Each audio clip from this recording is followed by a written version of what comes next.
మీ ఎలాంటి వ్యాపార ప్రకటనలకైనా వెంటనే మా ఛానల్ సంప్రదించండి. ప్రస్తుతం మనతో పాటు ప్రముఖ ఆధ్యాత్మికవేత్త, జ్యోతిష్ వాస్తు పండితులు, లలితాదేవి ఉపాసకులు బ్రహ్మశ్రీ నానాజీ పట్నాయక్ గారు ఉన్నారు. గురుగారితో మాట్లాడేద్దాం. నమస్కారం గురుగారు. శ్రీమాత్రే నమః. గురుగారు, ఉగాది రాశి ఫలితాల గురించి చర్చించుకుందాం. మరి ఈ సంవత్సరం శ్రీ పరాభవ నామ సంవత్సరంగా పిలువబడుతుంది. మరి వృశ్చిక రాశి వాళ్ళకి ఈ కొత్త సంవత్సరం ఏ విధంగా ఉండబోతుంది? వీళ్ళు ఎటువంటి జాగ్రత్తలు తీసుకోవాలి? తప్పకుండా అండి. అయితే ఈ యొక్క విషయాలు చెప్తుంది నేను అయినప్పటికీ చెప్పిస్తుంది సాక్షాత్ లలిత అమ్మవారిగా భావిస్తూ, ఇక్కడ ఆదాయము, వ్యయము, రాజ్యపూజ్యం, అవమానాలు చూస్తాం. ఆదాయం చూస్తే గనక వృశ్చిక రాశి వారికి 11 ఉంది, వ్యయం 5 ఉంది. కాబట్టి ఆదాయం ఎక్కువగా ఉంది కాబట్టి మనం పెద్దగా కంగారు పడాల్సిన అవసరం లేదు, అంటే దీని పరంగా చూసుకుంటే. అలాగే రాజ్యపూజ్యం 2, అవమానం 6. అంటే మెచ్చుకునే వాళ్ళ సంఖ్య 2గా ఉంటే మనల్ని మనం ఎప్పుడు ఎక్కడ దొరుకుతామా అని అవమానించే వాళ్ళ సంఖ్య 6గా ఉంది. సో కాబట్టి దీన్ని మాత్రం ఖచ్చితంగా కొంత బ్యాలెన్స్ చేసుకోవాలి. అయితే రాజ్యపూజ్యం ఎక్కడ ఉంటుంది, అవమానం ఎక్కడ ఉంటుంది, అసలు దీన్ని ఎట్లా బ్యాలెన్స్ చేసుకోవాలి అంటే, వృశ్చికం వారికి దశమ స్థానంలో రాజ్యపూజ్యం ఉంటే అవమానం ఈ 3వ స్థానంలో ఉంటుంది ఎప్పుడు కూడా. అంటే 3వ స్థానంలో మన ప్రయత్నం వల్లే కదా మనం ఏదైనా ఒక పరాక్రమంగా వెళ్ళాం. గెలుస్తేనేమో పేరు వస్తుంది, ఓడిపోతేనేమో ఏదైనా ఒక ప్రయత్నం చేస్తేనే కదా మీకు మంచి పేరైనా చెడ్డ పేరైనా వచ్చేది. ఎక్కడంటే మీరు చేసే ప్రయత్నం వల్లే ఉంటుంది, ఇంకెక్కడి నుంచి రాదు. అది మాట్లాడడం వల్ల, ప్రయత్నం వల్ల 3వ స్థానం అంటారు, అందుకదని. కాబట్టి మీకు రాజ్యపూజ్యం, అవమానం తగ్గాలి, రాజ్యపూజ్యం పెరగాలి అంటే మీకు ఇప్పుడు ప్రజెంట్ 2 ఉంది కాబట్టి రాజపూజ్యం పెరగాలంటేనేమో గణపతి ఆరాధన చేయాలండి.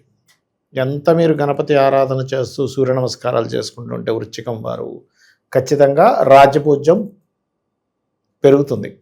అవమానం తగ్గాలి, ఎందుకంటే అవమానం 6 ఉంది కాబట్టి మీరు నువ్వులు దానంగా ఇస్తూ ఉండాలి. ఇవి గనక చేస్తూ ఉంటే ఖచ్చితంగా బాగుంటుంది. అయితే సర్వసాధారణంగా వృశ్చికం వారికి ఉండేటువంటి లక్షణం ఏంటంటే సెల్ఫ్ కాంపిటీషన్. ఇది చాలా పాజిటివ్. వాళ్ళే కాంపిటేటివ్గా ఫీల్ అవుతారు. మీరు ఎగ్జాంపుల్ 2 పిల్లలు ఉన్నారు, నల్ల వృశ్చిక లగ్నం పిల్లడు, ఇంకొక అబ్బాయి ఇంకోటి ఏదో లగ్నం అనుకుందాం. ఏదైనా తీసుకొచ్చి కనుక పుసుకున వీడికి ఇచ్చామంటే నాకు ఏదైనా అడుగుతారు. అంటే కాంపిటీషన్ ప్రతి చిన్న విషయానికి కూడా ఆ లక్షణం ఉంటుంది. అదే ఒక రకంగా చెప్పాలంటే. ఇంకోటి ఏంటంటే వీళ్ళకి అలు పెరగనటువంటి శక్తి బాగుంటుందండి వృశ్చికం వాళ్ళకి. కాకపోతే వీళ్ళకి గొప్ప యోగం ఏంటంటే 5 to 8 11, అంటే గురుబుద్ధులు కనుక బాగుంటే షేర్ మార్కెట్లో కోటీశ్వర్లు అవుతారు. అది పోయిందంటే షేర్ మార్కెట్ వల్ల వీళ్ళు ఇబ్బంది పడుతూ ఉంటారు. అయితే ఈ సంవత్సరం దాదాపుగా మనకి ఈ పరాభావనామ సంవత్సరంలో గురువు ఎప్పుడైతే అష్టమంలో ఉన్నాడో 2వ స్థానాన్ని చూస్తున్నాడు కాబట్టి ఫైనాన్షియల్గా జూన్ వరకు గ్రోత్ పెరుగుతూ ఉంటుంది.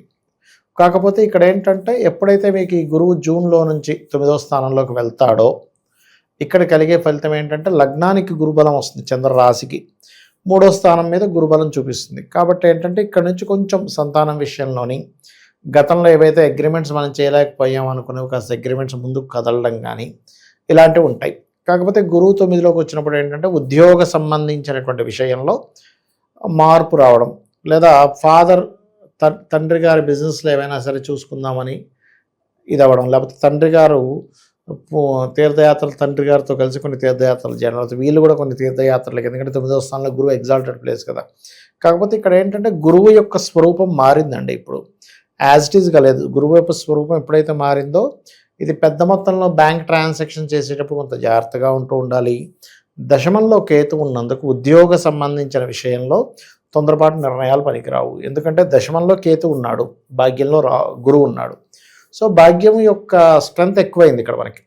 ఎప్పుడైతే భాగ్యం యొక్క స్ట్రెంత్ ఎక్కువైందో, దశమంలో ఎప్పుడైతే కేతు ఉన్నాడో ఇది ఇచ్చే రిజల్ట్ ఎలా ఉంటుందంటే, ఇక్కడ ఈ ఉద్యోగం విషయంలో తొందరపడి ఒక్కోసారి మానేయడం, అందులో ముఖ్యంగా మంగళవారాలు, ఆదివారాలు మరింత జాగ్రత్తగా ఉండాలి. అదేవిధంగా కొంచెం పంచమ స్థానంలో శని ఉన్నందుకు తీసుకునే నిర్ణయాలు ఎట్టి పరిస్థితుల్లో శనివారాలు తీసుకోకూడదు. ఒకటి, ప్రొలాంగ్ చేయకూడదు, అలా తొందరపాటు పడకూడదు, బ్యాలెన్స్డ్గా తీసుకోవాలి. వాళ్ళు తీసుకోవాల్సిన నిర్ణయం ఎప్పుడో ఒక నెల రోజుల తర్వాత తీసుకుంటే కూడా నష్టమే వస్తుంది. ఓకే, ఎందుకంటే ఇక్కడ షేర్ మార్కెట్ స్థానంలోని, నిర్ణయాల స్థానంలోని శని ఉన్నాడు, ఫ్రెండ్స్ స్థానంలో కూడా. అలాంటప్పుడు ఏమవుతుంటుందంటే కొన్ని సందర్భాల్లో తీసుకునే నిర్ణయం వల్ల కొన్నిసార్లు ఇబ్బంది వస్తాయి. ఫ్రెండ్స్ వల్ల కొన్నిసార్లు, అంటే ఏదో ఫ్రెండ్ ఏదో డబ్బులు ఇప్పించమని అడిగాడు, మనం వెళ్ళి మధ్యవర్తిత్వంగా ఉండడం వల్ల కలిగేటువంటి ఇబ్బందులు ఎదురవుతూ ఉంటాయి. ఇది ప్రధానంగా చూసుకోవాలి. అయితే వీళ్ళకి 4వ భావంలో చతుర్గ్రహ కూటమి అంటే చతుర్గ్రహ కూటమి పంచగ్రహ కూటమి ఉగాదికి అయిపోద్దులేండి. కాకపోతే ఏంటంటే 4వ భావంలో రాహు ఉన్నందుకు మాత్రం ఎవరైనా ఏదైనా ఎడ్యుకేషన్ పర్పస్లో బయటకి వెళ్ళి చదువుకుందాము అని అనుకునేటువంటి వారికి అనుకూలంగా ఉంటుంది. కొంచెం స్ట్రెస్ ఉంటుంది ఎంతైనా 4వ స్థానంలో రాహు ఉన్నందుకు కొంచెం ఈ విద్యా సంబంధించిన విషయంలో కొంత స్ట్రెస్ అయితే పడతారు. సాఫీగా వెళ్ళి డాక్యుమెంట్ ప్రాబ్లమ్స్ వీటి వల్ల ఏమైనా ఇబ్బంది వస్తుందంట. డాక్యుమెంట్ ప్రాబ్లమ్స్ అంటే మనం ఏదైనా ప్రాపర్టీ తీసుకునేటప్పుడు ఇట్లాంటి విషయాల్లో మాత్రం కాస్త డాక్యుమెంటరీ ప్రాబ్లమ్స్ అయితే ఖచ్చితంగా వస్తాయి, అందులో ఎటువంటి సందేహం లేదు. కాకపోతే ప్రేమ వ్యవహారాలు ఇప్పుడు పాత ఎప్పుడో మనకు చూడండి, కొంతమందికి ఎలా ఉంటుందంటే లైఫ్లో ఎప్పుడో 10th క్లాస్లోనే ఇంటర్లోనో ఏదో ఎఫెక్షన్ ఉండేది, మళ్ళీ ఎంట్రీ అవుతారు వాళ్ళు. అట్లాంటి వాటి వల్ల కొంత ఇబ్బంది ఉంది అని చెప్పొచ్చు మనం. అది పర్టికులర్గా చూసుకోవాలి. ఎందుకంటే ప్రేమ స్థానము, సంతాన స్థానము, షేర్ మార్కెట్ స్థానము, ఫ్రెండ్ స్థానం ఇదంతా 5వ భావంలోనే ఉంటుంది. ఈ 5వ స్థానంలో ఎప్పుడైతే శని ఎంటర్ అయ్యాడో, ఇక్కడ మీరు అనొచ్చేవండి శని ఎంటర్ అయితే అంత ఇబ్బంది ఇవ్వాలని, అలా కాదు. శని యొక్క రాశిలో రాహు ఉన్నాడు, రాహు ఉంటూ ఎంటర్ అయినటువంటి శని అటువంటి ఫలితాలు ఇస్తుంటాడు. సో అందుకని ఏంటంటే ఈ విషయాల్లో ఖచ్చితంగా జాగ్రత్త తీసుకుంటుండాలి. ఇక వీళ్ళకి వివాహ సంబంధించినటువంటి విషయాలు అది చూసుకుంటే కొంచెం వీళ్ళకి జూన్ నుంచి బలం ఉంది. అంటే ఈ సంవత్సరం కొంచెం బాగానే ఉంది బలం చెప్పాలంటే. ఎంత అష్టమంలో గురువు ఉన్నప్పటికీ మరలా శుక్రరాశులను చూస్తుంటాడు కదా, కాబట్టి ఈ సంవత్సరం అయితే బలం ఉందని చెప్పుకోవాలి మనం వీళ్ళకి వివాహం విషయంలో. అయితే సర్వసాధారణంగా ఏంటంటే వృశ్చికం వారికి జీవిత భాగస్వామితో వాళ్ళకి వీళ్ళతో కానీ వీళ్ళకి వాళ్ళతో కానీ కొంచెం ఎఫెక్షన్స్ ఎక్కువగా, అట్రాక్షన్స్ ఎక్కువగా ఉంటాయండి సర్వసాధారణంగా. ఎందుకంటే కుజశుక్రులు కదా, అవి ఎక్కువగానే ఉంటాయి. అందుకని వీళ్ళు ఎప్పుడైనా సరే వివాహం నిర్ణయాల విషయంలో, వివాహం చేసుకునే విషయంలో వీళ్ళ చాట్లోని వాళ్ళ చాట్లోని శుక్రకుజుల యొక్క కాంపాటబిలిటీ ఖచ్చితంగా ఎక్కువ చూసుకుంటున్నారు. ఇంకోటి ఏంటంటే వీళ్ళకి ఎక్కువగా అంటే జీవిత భాగస్వామితో ఎప్పుడు ర్యాపో బాగుంటుంది అంటే సర్ప్రైజెస్ ఇస్తుంటారు చూసారా, మీకు సర్ప్రైజ్ తెచ్చారని, అలాంటివి బాగా ఉంటాయన్నమాట చెప్పాలంటే. అలాంటి సర్ప్రైజెస్ వల్ల బాగుంటుంది చెప్పాలంటే. అండ్ అలాగే మరొక విషయం ఏంటంటే వీళ్ళకి అంటే ఇన్ జనరల్గా అయితే గవర్నమెంట్ జాబ్స్ కొంచెం ఎలిజిబిలిటీ ఎక్కువ ఉంటుంది వీళ్ళకి. 10th లార్డ్ సన్ అవ్వడము, భాగ్యాధిపతి చంద్రుడు అవ్వడం వల్ల. అయితే ఇప్పుడున్నటువంటి కండిషన్లో ఎవరైనా గవర్నమెంట్ జాబ్స్ కోసం వెతుక్కునేటువంటి వారు ప్లేస్ చేంజ్ అంటే వేరే ప్రాంతానికి వెళ్ళి జూన్ నుంచి చూడండి, ఒక్కోసారి సెంట్రల్ గవర్నమెంట్ జాబ్స్ వెతుక్కుంటూ ఉంటారు. ఉన్న ప్లేస్ కాకుండా ఇతర ప్రదేశాలకు వెళ్ళి కనుక ప్రయత్నం చేసుకుని ఉంటే బాగుంటుందని మనం చెప్పుకోవచ్చు. అదొకటి. అలాగే కొంచెం స్టార్టింగ్ జూన్ లోపల మాత్రం కొంచెం విదేశాలకు వెళ్ళాలని ప్రయత్నం చేసేవారికి బాగుంటుంది.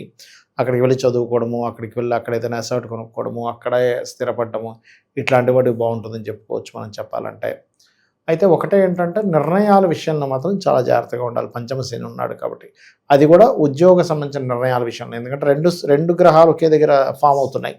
10th హౌస్లో కేతు ఉండడము అండ్ పంచమ స్థానంలో శని ఉండడం. అయితే ఇక 10th హౌస్లో కేతు ఉన్నప్పుడు ఎవరికి మళ్ళీ బాగుంటుంది అంటే పౌరోహిత్యం ఉంటాయి సార్. పౌరోహిత్యము, స్పిరిచువల్ రిలేటెడ్ యాక్టివిటీస్ చేసేటువంటి వారికి, అలాగే మనకి పూజా సామాగ్రి స్టోర్స్ ఉంటుంది, ఇటువంటి వాటికి బాగుంటుంది చెప్పాలంటే. అది ఆరోగ్యానికి సంబంధించిన, అందులో ఆయుర్వేదం సంబంధించిన ఆరోగ్యము ఇలాంటివి చేసేటువంటి వారికి చాలా చాలా బాగుంటుంది. వీళ్ళకి సంవత్సరం టర్నింగ్ పాయింట్ ఏదన్నా ఉందా గురుగారు? ఈ సంవత్సరం టర్నింగ్ పాయింట్ అంటే గురువు మారడమేనండి. గురువు మారడం వల్ల ఏంటంటే కొంత స్ట్రెస్ అనేది తగ్గుతుంది. గురువు మారడం వల్ల 2 విషయాలు ఇక్కడ. ఒకటి, ఆ గురువు కర్కాటకంలోకి వచ్చి శనిని చూస్తాడు, లగ్నాన్ని చూస్తాడు. దీనివల్ల కొంచెం సంతానం కోసం చేసే ప్రయత్నాలు లేట్ అయిపోతున్నాయి, ఏంటి అవుతుందా అవ్వదా అని ఉండే టెన్షన్ కొంత తగ్గిస్తుంది. కాకపోతే ఈ గురువు కూడా ఏమైపోయాడంటే ఈ సంవత్సరం, ఈ పరాభావనం సంవత్సరానికి గురువే అధిపతి. ఎప్పుడైతే గురువు అధిపతి అయ్యాడో ఆ గురువు యొక్క రూపం ఎప్పుడైతే మారిందో అది పూర్తి శుభ ఫలితాలు ఇవ్వడు. ఇక్కడ 50-50 ఫలితాలే ఇస్తాడు ఇక్కడ. అది మనకి ఉగాది పచ్చడిలో అనేక షడ్రుచులు ఉంటాయి. వీళ్ళకి ఏ రుచి ఎక్కువగా తగులుతుంది అంటారు ఈ సంవత్సరం? అలాంటి పరిస్థితులు, ఏ ఫ్లేవర్ ఎక్కువగా వీళ్ళకి తగులుద్ది అంటారు? వీళ్ళకి చెప్పాలంటే ఆలస్యం చేశాడు కాబట్టి అనవసరంగా ఇప్పుడు బాధపడుతున్నాడు అనే ఫ్లేవర్ తగులుతుంది. ఆలస్యం అనేది శనికి సంబంధించిన ఫ్లేవర్ కదండి, సాటర్న్ సంబంధించిన ఫ్లేవర్. సాటర్న్ అంటే ఏంటి? చేదు. కాబట్టి ఆలస్యం చేస్తే చేదు అనుభవాలు వస్తాయి. మరి ఎక్కువ ఆలస్యం చేయకుండా సరైన సమయానికి నిర్ణయాలు తీసుకుంటే అది ఉద్యోగం కానివ్వండి, సంతానం కానివ్వండి, ప్రేమ కానివ్వండి, లేకపోతే తొందరపడి ప్రేమ సంబంధించిన ఏమైనా యాక్సెప్ట్ చేయడం కానివ్వండి, ఇట్లాంటివి. అంటే చూడండి, ఇప్పుడు అబ్బా అనవసరంగా ఒప్పుకున్నాను, పెళ్లి చేసుకోకుండా ఉంటే బాగున్నాను అనుకుంటూనే పెళ్ళి అయిపోతుంది. అయ్యో ఎందుకు చేసుకున్నాను అనిపిస్తుంది తర్వాత. ఇలాంటి అనుభవాలు వీళ్ళకి కొంచెం కనబడతాయి. ఎందుకంటే ఈ పాపి, ఈ లగ్నానికి పాపండి శని ఆలోచన స్థానంలో ఉంటూ సప్తమ స్థానాన్ని చూస్తున్నాడు మూడో దృష్టితో, అంటే వివాహ స్థానాన్ని చూస్తున్నాడు.